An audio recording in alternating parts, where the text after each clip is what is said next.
videos that you'll have. And if you are a beginner, then I'm guessing you will have never done anything like this, and this will be all great.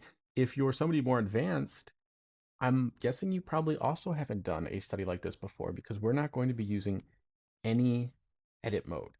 This is an edit mode free study.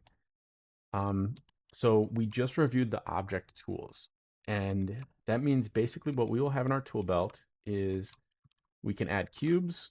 We're going to be able to add cylinders. I hope you have set up hotkeys for this so that you can do it nice and quickly and that you're getting comfortable moving them around using the X, Y, and Z, and also scaling, rotating, and doing all of that in the same way. If you're still pretty new to Blender, this is a great chance where you're going to get to practice some of that navigation really, really effectively. So other tools that we'll have in our disposal. We will be using difference booleans. So you are allowed to use difference booleans, and this is where you can get really creative. So here's a difference boolean. If you remember to do that, I added another cube. Let's see, I'll duplicate this one. I select it. I'll line it up to where it overlaps. I select one, shift click, select the other one, and I have a hotkey that I've set up that allows me to just apply the difference boolean. We will not be using union booleans. No union booleans, no intersect booleans, just difference booleans. That's it. And that's really it. That is everything that we will use. So you have to figure out, this is like a challenge. Imagine in school when you had to, I don't know, build a bridge out of toothpicks or something. So you now have a very limited set of the Blender kind of tool suite, and you have to figure out how to make something that looks as close to this as possible. A couple of reasons we do this. If you're a beginner, this is really good because it helps you not worry about learning so much overwhelming stuff. It's almost even better if you already are experienced with Blender because it forces you to rely less on your knowledge and get less bogged down by how much you know and focus more on what matters, which is the art, the fundamental design and the proportions and how things are constructed. So such a good exercise. And honestly, if you are doing if you're just looking to improve your understanding of the world and improve your design of functional things, one of the best ways to do that is by doing reference studies. This is what anybody you see who's really good at drawing, I have my iPad here and I do little sketches on it. Very great to go and do. If you're into hard service, go around, find cool stuff to sketch. Go on the internet and just draw pictures, but go in person and just sit down and draw a car, construction equipment, whatever you think is cool in your world. Really, really good because what it does is it forces you to look at something and think about it. And you could tell yourself, hey, I'm gonna just do that anyway. I'm gonna do that, but I'm not gonna draw. I'm not gonna make it. You're not gonna get the same kind of punch out of it by doing that. When you're forced to recreate it in some way, whether it's drawing, whether it's modeling, you will understand it. It will ingrain it into your mind. So this exercise is a really good way to just improve that visual library, improve that knowledge and understanding. And once you've done this a few times, feel free. You'll kind of get this. It makes you work quicker and more efficiently, and learn kind of to sketch in 3D. And so once you've done this a few times, maybe I'll do like studies like this just for fun sometimes to relax. But I don't necessarily only limit myself to object mode. I'll kind of open up the whole tool set. So feel free to do that. But for now, I would do at least one of these, but maybe even do a few where you're only limiting that tool set. It's such a great exercise. So that's my sales pitch on it. There may be a YouTube video in the future where I kind of go over this very briefly, but my YouTube is for short content. We're going to work through every single step here. I'm going to take you through it, my thought process, and we're going to see how it all pans out. So how do I set this up first?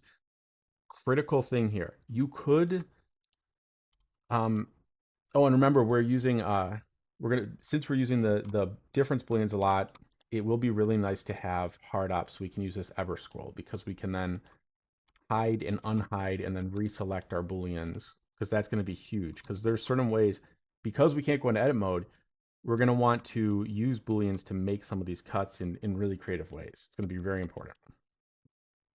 Anyway, the setup.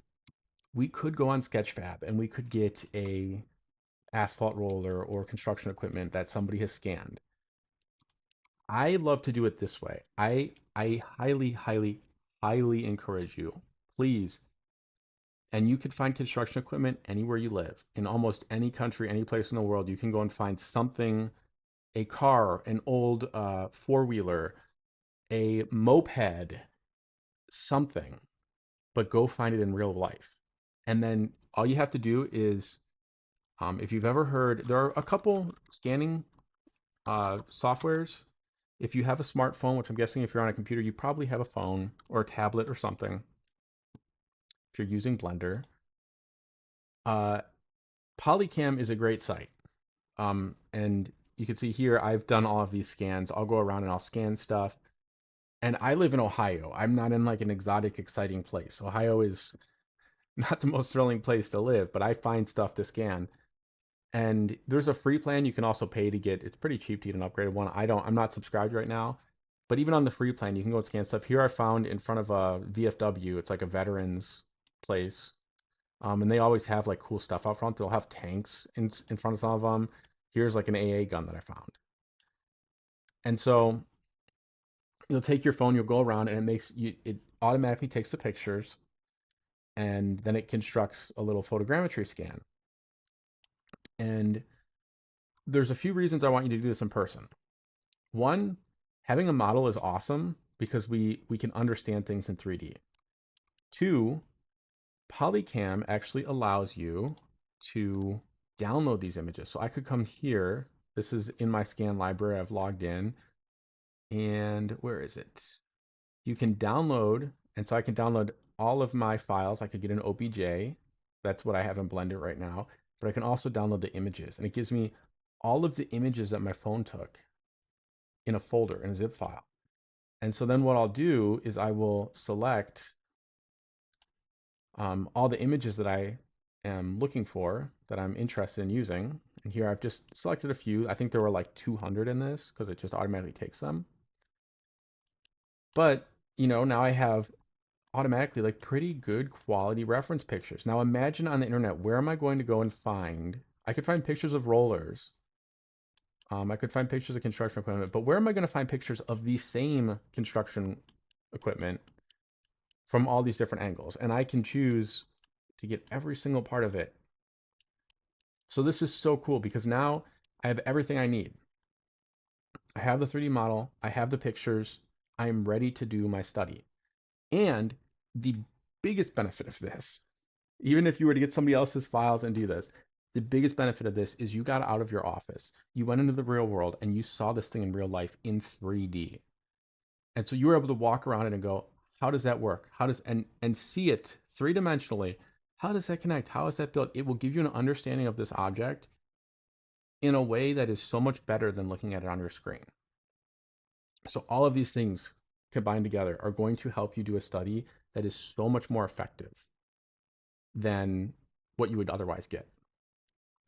So that is my little sales pitch. Let's go ahead. We're going to jump in and start modeling this.